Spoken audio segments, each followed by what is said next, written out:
juróom-ñaari waxtu toftal fanweeri simili ci télévision Futurs Médias dal leen ak jàmm ci xibaaru marax yi dina bokk ci li ñuy waxtaane tey màggal Touba kàddu yi fa bàyyeeko Serigne Mountakha Bassirou Mbacké ci jamono ji ñu doon amal cérémonie officielle mu yëkkati woon kàddu ni réew ku ko bëgg a développé daal di faw nga wàññi pomeek yeneen xeetu fo yi rawatina pecc mi loole nag tax askan wi jamono ji wax jooju moo fi lëmbe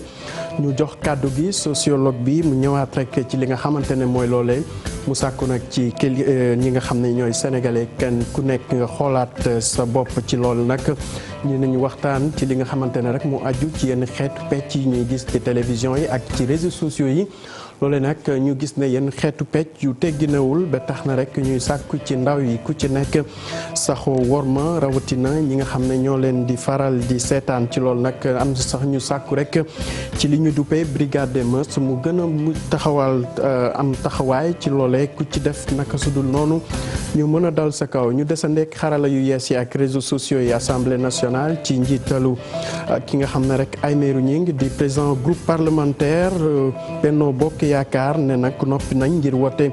article 27 bi ñu di may képp ku def naka sudul noonu ci réseaux sociaux yi ñu mën a dal sa kaw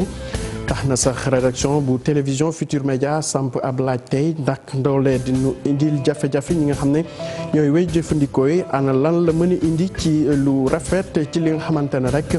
te du laal dara ak yelleef ñi nga xam ne ñooy jëfandikoo internet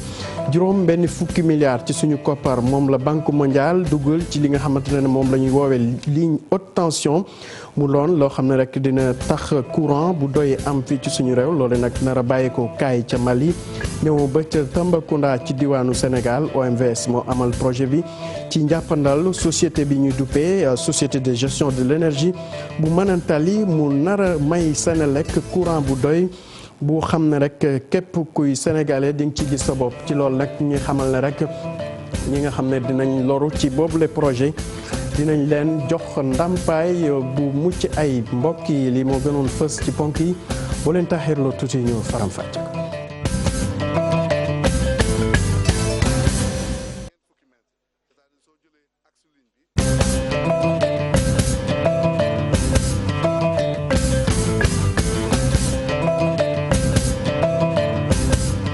mbokk yi asalaamaaleykum ci xibaaru marax yi ni ñu ko waxee woon léegi ci ponk yi kilifa yi nga xam ne rek ñoo teewoon Touba ci kàddu yi Serigne Mountakha Mbacké yëkkati woon jëmale ko rek ci cérémonie officielle bi loolu muy sàkku ci sénégalais yi ñu gën a jublu ci liggéey wàññi pomeek yenn xeetu pecc yi ñuy gis kàddu yooyu nag jamono ji ñu ngi koy waxtaane fépp foo dem Sénégal ba tax rédaction télévision Futurs Médias jox kàddu gi sociologue bi di Ibrahima Mbengue muy sàkku ci askan wi kenn ku nekk xoolaat taxawaay bi ñu teewlu ko ci micro ci reportage bi ñu ci Fatou Bintou Konté defal andi ci ak Pape Sangone Mbaye kaddu gi nga xam ne xalif général des Mourides moom moo di Serigne Mountakha Bassirou Mbacké moom la jubal démb jëmale ko ci wàllum li nga xam ne moom moo di comportement yu sénégalais yi am rafetul dara ci li nga xam ne moom moo di image yu après wu. am na crise réelle si valeurs yi si jikko yi am nañ jaaxle am nañ problème si li nga xam ne moom lañu boo ko indi si suñu analyse am na boo xam ne boobu dafa leer parce que adduna bi yëpp ñoo am problème boobu aujourd'hui société yëpp ñoom ñoo am anti valeur yooyu. mu di crise des valeurs bi nga xam ne li ko indi bari na lool bu ñu dégloo kii di sociologue bi di Ibrahima Mbengue di ñu xamal ni dina fexe ba nasaxal li nga xam ne moom moo di jeunesse sénégalaise bi lii. waaw dafa amatul modèle éducatif yooyu maanaam li nga xam ne ñoom ñooy permettre ñu sukkandiku pour yàq suñu doom yi suñu njaboot yi pour tënk nit ñi si yoon modèle yooyu moom moo commencé di dañ di faible. aujourd'hui ñi nga xam ne ñoom ñoo waroon noppi ñi nga xam ne ñoom la ñu waroon yar ñi nga xam ne ñoom ñoo waroon nekk si suuf aujourd'hui ñooñu ñoo nekk si kaw ñoom la ñu gën a dégg ñoo gën a influent. koo gi nag daf ci war a fas yéene jukk ndax yenn comportement yi nag faaw ñu gaaw koo dindi ci ba mu jotee. waaw li ko mën a saafara mooy si fu mu jógee foofu nga saafaraat benn mooy modèle éducatif bi ñu xoolaat ko ñu bañ ko tënk rek si ay am-am si pouvoir financier si réussite matérielle donc bañ ko def si réussite matérielle bi fexe ba ñu am ay modèles yoo xam ne daf ñuy tënk di ñuy éduquer si ay d'autres types de réussite waaw di si tënk nag di si contrer ñaar bi mooy sunu njiit yi aussi ñoom ñu amal ay njiit yoo xam ne dañu tënku si valeur yooyu. jamono ji ñu toll nag li nga xam ne moom la ñuy wax révolution des mentalités faaw nag ñu imposer ko suñu bopp ndax askan wi ak àddina bi dafa nekk ci ay mutation yoo xam ne faaw ku nekk xoolaat sa bopp. Fatou Bitou Konté dañuy desandi ak xarala yu yees yi wax ci benn mbir moo xam ne jamono ji foo tourné ci internet bi gis ko muy xeetu pecc yoo xam ne bëriwul ñi ko rafetlu ba tax nag ñu ne loolee war na dàkk kilifa yi war nañ ci jël ay matuwaay yu mët sëkk ñu teewlu liggéey bi ci Kumba Amad Lo def andi ci ak Thierno Laurent Mendy. fii ci Sénégal ñuy gën di gis jikko yi di gën di yàqu di koy firndeel ay fecc yu tegginewul ñu koy gis ci média yi. jur ay jafe-jafe ci suñu société. ñun bu ñu demee ba suñu réew ñun jàppee wuñ ko dara jël réew mi di ko di foowee lu ne di foowee réseaux sociaux yi foofu la ñuy yóbbu bu fekkee nam tumte leneen la ñu bëgg ci suñu réew tam nu mu tudd indiscipline bi fi nekk ak def lu la neex bu fekkee ci loolu la ñu nekk rek développement dañ koy dégg waaye du mën a am. pàcc yoo xam ne amul benn njëriñ amul benn baaxul dañ ko war a bàyyi dañ ko war a bàyyi daal jéem a topp suñu diine. woy bu jàngalewul xamlewul du woy. Njaga Mbay da daan woy ñu koy déglu di jële ci moom ay enseignement waaye woy fecc bu àndul ak teggin àndul ak yar ànd ak cër yi si biti loolu du Sénégal du sunu culture te du sunu l'islam du sunu diine. lii di réseaux sociaux yi bokk na ci li yokk bi le mbir. tubaab réseaux sociaux yi moo ko waral da nga yor sa portable filmé ñu dugal ko ci biir réseaux sociaux yi et puis les gens se le partagent donc mu nekk benn affaire boo xam ne dañ koy jox importance alors que amul benn importance pour société sénégalaise donc pour man pour loolu il faut que autorités yi jël seen i matuwaay réglementer réseaux sociaux yi ba ku nekk xam loo ci war a def ak loo ci warul def. muy ay mbir yoo xam ni dañ ci war a jël ay daan bu ñu sukkandikoo ci ñenn ñi. sanction brigade des mœurs il faut que mu def liggéeyam ñu jàpp di sanctionner te bu sanction amee gars yi bañ a dem police mbaa gendarmerie mbaa tribunal di intervenir ñu bàyyi ñu passer l'éponge bu ëllëgee leneen amaat encore. way fecc bu àndul ak teggin àndul ak yar ànd ak cër yi si biti loolu du Sénégal du sunu culture te du sunu l'islam du sunu diine. feccu démb ute loolu ak feccu tey nga xam ni jubluwuñ ci lenn lu dul yàq ndaw ñi mu doon lu soxal suñu kilifa diine yi ba tax ñu ci àddu. Kumba Ahmad Lo ñu desandeek xarala yu yees yooyu wala sax internet wa article 27 muy jumtuwaay bi mën a may nguuru Sénégal mu saytu lenn ci li nga xam ne rek moo aju ci boobu la mbir ci loolu nag ay miiru ñi ngir di président groupe parlementaire Benno Bokk Yaakaar ne noppi nañu rek ngir wote loi boobu bés bu ñëwee assemblée nationale gu leen di may rek ñu mën a xool bu baax a baax lépp lu aju ci wàllu internet fii ci suñu réew ñu teewlu ko ci micro Bakary Konté àndi ci ak Xali Jame. sagay ci internet xam nga rafetul parce que dof rek moom mooy làqu ci ginnaaw écran di saaga koo xamee bu dajewoon ak ci moom ci bedd bi du ko ñemee saaga te nag nouvelle technologie yi dafa am lu mu indi loo xam war na mën a gaawal suñu xam-xam waaye nag am na lu mu yàq li mu yàq nag mooy saaga yi ak liñ ci boolee nga xam ne bokku ci parce que ñun suñu dëkk yi bii di Sénégal dëkku diine la dëkku kersa la dëkku jom la dëkku suturalante la loolu moo tax man d'accord naa ci loi boobu nga xam ne ñu ngi koy indi assemblée nationale te jàpp naan sax egsi na fa ñu jàngat. article 27 ci ñu ko waxee woon loolu bokk na ci li nga xam ne rek ay jumtuwaay la yuy may nguuru Sénégal mu mën a dal ci ñi xam ne rek dañu taxawee naka sudul noonu ci internet ci loolu nag rédaction bu télévision Futur Média samp na laaj bi tey ndax loolee dina doon loo xam ne rek dina mën a contrôler mbir mi ndax du dem ba xañ ak yelleef ñi koy jëfandikoo ana lan mooy tontu bi ci liggéey bi ñu ci Adia Talla defalandi ci ak Thierno Laurent Mendy. dogal bi ñu fas yéene jël daal di teg loxo képp kuy saaga ci internet bi ñu bëri ànd nañ ci seeni kàddu nee nañu saaga dafa rek a tegginewul. loolu man pour man lu rafet la parce que internet bi mu ngi jaxase dëkk bi. loo xam ne kenn mënatu ko gérer day yàq toute la société te loolu du suñu cosaan.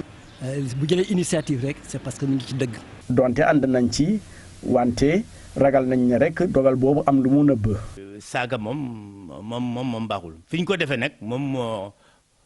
moo xaw a xajam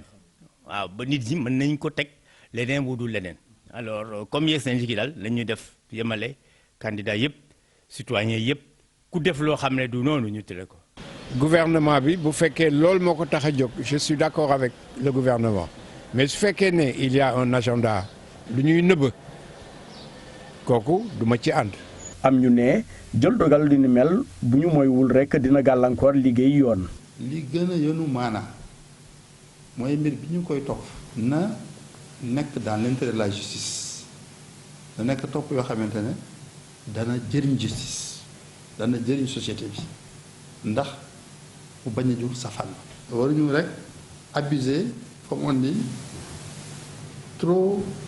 de justice tue la justice. ñu ne nag jot na nguur gi ak taskatu xibaar yi bàyyi xel bu baax ci seeni liggéey bañ a wàcc seeni ànd. dégg naa benn député un cadre de l'APR saaga Sonko kenn waxu ci dara kon agenda ou pas il faut que il y ait l'égalité égalité de traitement il faut que nit ñi xam fu ñu war a yem saaga moom ci journal moo baaxul. boo siiwalee ay saaga wala ay xaste def na ne yaa ko def ki ko def ñu ngi ko jàppee comme complice comme ko xamante ne def la jàppale. journalistes yi nañ jël aussi seen matukaay ñoom ñoo fi nekk di tas xabaar nañuy laaj koo laaj waxula sul ay saaga bàyyi ko nga laaj keneen ñun li ñu soxla moo di weccee xalaat boo xam ne dina jëmale suñu réew kanam. teg daan wala ñàkk teg daan ñii di saaga ci internet bi laaj bi du loolu ndax rek dinañu yamale ñëpp ci wàllu yoon ngir rek tere kumba am ndey ak kumba amul ndey daal di dakkal tamit lépp luy jëfin yu ñaaw.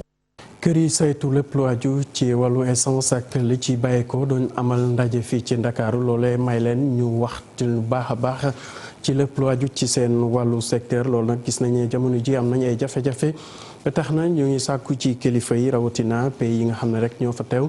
ñu xoolaat lëkkaloo bi bu ko defee rek yenn jafe-jafe yi ñu mën ko moytandiku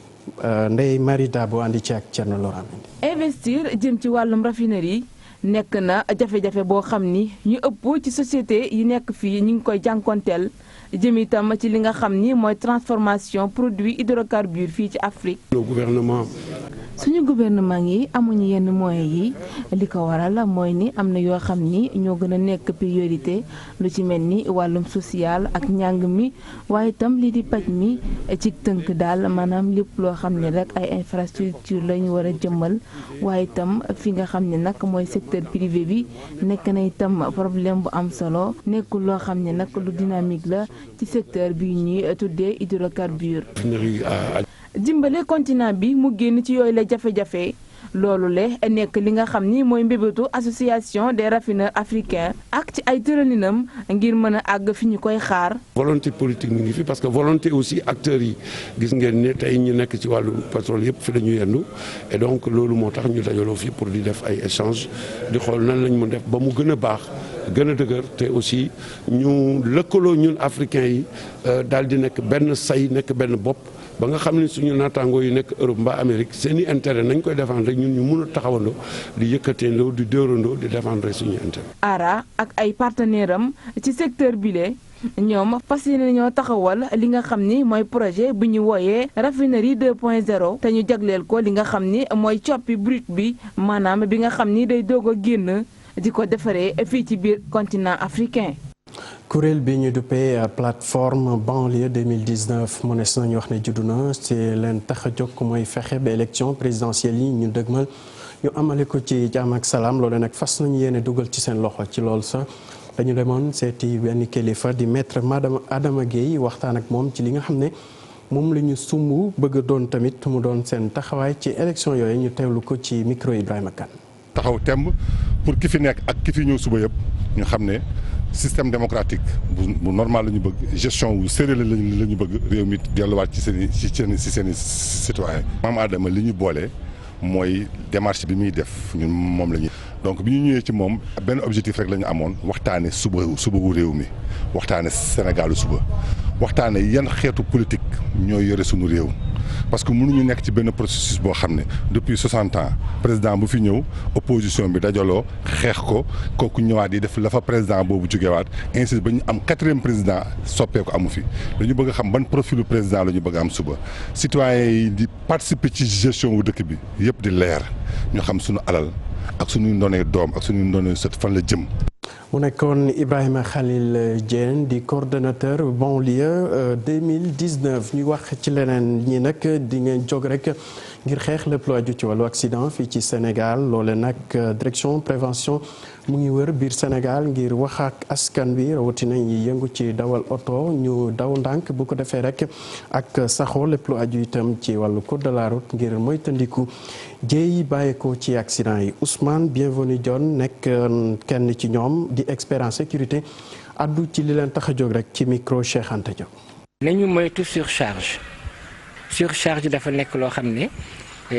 affaire physique la affaire loi physique oto liñ ko mooñaale moom moo nanguwul surcharge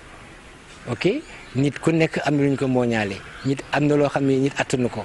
n'est-ce pas ba ko tegee mu daanu oto noonu la mel également surcharge nañuy moytu également vitesse dafa nekk facteur déclenchant nekk facteur aggravant moom kenn la ci facteur yi donc nañu ko moytu du parce que tracé yi leer na n'est-ce pas que nga war a daw nu la neexee non tracé yi leer na c'est pour nga xam fooy jaar na nga fay dawee wax nañ la ko 80 kilomètres à l'heure boo bëggee dépasser kuy daw 80 à l'heure doo ko mën a dépasser parce que code de la route daf ne booy dépasser na nga yokk 20 kilomètres ci sa vitesse donc tali bu ñu yemale 80 kilomètres à l'heure booy daw 80 may daw 80 amuma droit romb la waaye booy daw 60 may daw 60 mun naa yokk 20 ci sama 60 muy 80 ma romb la say décision ci oto bi mu ngi dépendre ci li ngay gis donc il est bien évident que bu fekkente ne amul éclairage sa gis-gis dootul yaatu mais code dafa ñëw ci loolu parce que loo problème bu am rek comme que am na te mënuñu tee dem am na solution mooy sama gis-gis yaatuwul naa daw ndànk. ñu dem ci bët Saalum réew mi wax ci leneen foofee nag que ñu bàyyi ko ci juróom-ñetti dëkk ñoo jóg taxaw rek ngir xeex lépp lu aju ci xiif foofee nag lañ ci jublu mooy fexe ba mbéyum lii di maïs wala sax mboq ñu taxawal ko bu baax a baax su ko defee rek xeetu xiif yi ñu fa daan nemmeeku ñu mën ko xeex parce que seetlu bi nag dañu gisoon ne rek ñiy béy foofu moom wàllu ceeb wala sax dugub ak gerte moo leen gënoon ñor ñu gis ne rek ak mboq mi moom jafe-jafe yooyu dinañ ko mën a fàtte Boubacar Diassi àndi ci ak Lamine Mandia. ngir xeex lii di ñàkkum kaarange ci wàllu dund ci gox gu ñu naan Kalunaay rawatina ci commune bu Wonk ay dëkk kaw yu bari ñoo daal di organiser wu ngir mën a liggéeyandoo ci wàllu entrepreneuriat agricole. tey soo ko xaymaa si juróom-ñetti village lañu waaye ci loolu village yi def nañu 102 hectares ci wàllu mboq ren suñu defi mooy comme ñun ñoo demal suñu bopp am nañu yaakaar ni déwén dinañ ci am ay jumtukaay ñu mën a permettre ñu mën a doxal mbir mi comme ni ñu ko bëggee. waaye mel na ni béykat yi dañu soxla ku leen gunge rawatina ci lu jëm ci tàggat leen ngir ñu mën caa am luñ ci yóotu service régional bu sécurité alimentaire ne dina ci taxaw. peut-être qu'il faudra penser à l'avenir à la capacitation au renforcement des capacités et peut-être des techniciens et également des producteurs pour améliorer peut-être les techniques agricoles. donc bu ñu ñëwee ci zone bi tey ñu gis lu mel ni je pense que c'est des choses à encourager nga xam ne war nañu leen mën a jàppale bu baax yi dem te yaakaar naa ne encouragement boobu ak jàppale boobu du ñàkk parce que ci programme PNASAR bi am na programme moo xam ne sous composante bu ñu naan les inter les nouveaux terroirs résilients maanaam lii lañ ci bëgg donc bu ñu gisee ñi nga xam ne commencé nañ ñooñu d'abord ak avant programme bi ñoo ñu taxaw ci déjà c'est des gens ñoo xam ne parce que ñoom ñoo jiitu dañ leen war a jàppale ñu encourager leen ci sens boobu. expérience bu ni mel war naa mën na law ci Casamance wërngal këpp su fekkee lu ñuy séntu ci commune bii di Wonk jot na antu. ñu wax ci li nga xamante ne banque mondiale moo ko baaxee waa OMVS mu toll ci juróom-benn fukki milliards ci suñu koppar loole nag ñu nar ko dugal ci lépp lu aju ci wàllu courant li ñuy duppee ligne haute tension lañ fas yéene amal jële ko kaay ca Mali ko fii ca Tambacounda ci diwaanu Sénégal li ñu bëgg rek mooy fexe ba Senelec yokk courant bi nga xam ne moom lay faral di jox askan wi ci loole nag kuréel bii di société de gestion de l'énergie bu Manantali dañu jàpp ci liggéey bu baax a baax Moussa Marqué. kaay nekk ci Mali Tambacounda nekk ci Sénégal ñu ni nag dañuy amal benn ligne haute tension guddaay bi toll ci 200 kilomètres courant bi nga xam ni OMVS jaarale ko ci SOGEM société de gestion de l'énergie Manantali ñoo ko doon defar ci centrale ya fa ne ñu daal di ci jël nag lu takku daal di koy jëmale ci Sénégal mu dugg ci réseau électrique bu Sénélec ñu ne nag projet boobu njëgam toll na ci benn fukki milliards ci suñuy koppar. mais mu doon liggéey boo xam ni dafa laaj ñu waxtaan saytu population yi te loolu moo tax mu indi atelier bi parce que du ñu war def lu ñuy wax plan de réinstallation mooy plan boo xam ni pour ñi nga xam ni ligne bi dafa indi jàll parce que ligne bi day indi benn day jël benn couloir bu mag boo xam day tolloog ñeent fukki mètres c'est-à-dire soo jëlee axe ligne bi day jël ñaar fukki mètres à droite ñaar fukki mètres à gauche soo ko boolee muy ñeent fukki léegi lépp doomu aadama boo xam ni mi ngi ci biir ñeent fukki mètres yooyu moo xam kër la moo xam tool la moo xam àll boo xam da nga koy daf lay jëriñ léegi il faut ñu saytu ko ñu xam ni lii projet boobu mën na la indil ngant ñu xool nu la koy fayee loolu mooy PAAD. di fàttali li nga xam ni moo fare ci Sénégal ci ligne boobu nga xam ni ñu ngi koy defar bu fekkente ni téeméer ak juróom-ñetti kilomètres la téeméer ak juróom-ñeent fukk ak juróomi kilomètres yépp ñu ngi fare fii ci biir Sénégal xanaa kay juróom-ñeent fukki kilomètres yi ak ñett ñoo fare fi nga xam ni moom mooy ci réewum Mali. ñu wax ci wàllu caada rawatina ci wàllu bind association des écrivains du Sénégal di waajal bés bi ñu jagleel képp kuy bindkat fii ci réew mi ci loole nag jot nañu taseek journalistes yi di wax ci ponk yi nga xam ne fas yéeneen ka fa yëkkati ci loolu nag atum ren ji dinañ waxtaan lépp lu aju ci wàllu démocratie littérature ak ngu ni ñu yore nguur fii ci suñu réew ci loolu nag ñu ne xew-xew bi moom atum ren ji réewu Égypte ak Gambie ñoom lañ ko bàyyale te ñu ngi ciy xaar tamit ay coppite yu yees Aïssatou Paye ci ñu teewlu kenn ci ñoom di colonel Moumar Gueye ci micro Aïssatou Paye. thème ren bi dañuy wax ci littérature démocratie ak pouvoir littérature mooy li nga xam ne moom la ñuy bind te nit ñi di ko jàng di ci génnee xam-xam di ci jànge Égypte mooy réew mi nga xam ni moom la ñuy jàpp ni nit ku ñuul li mu liggéey li gën a ràññeeku ca ña dëkke woon Égypte la Égypte googu la ñuy sargal am nañu suñu ay mbokk yoo xam ni lée maanaam dañu bind téere boo xam ni ku ne la nga bind dañ ko ci dugal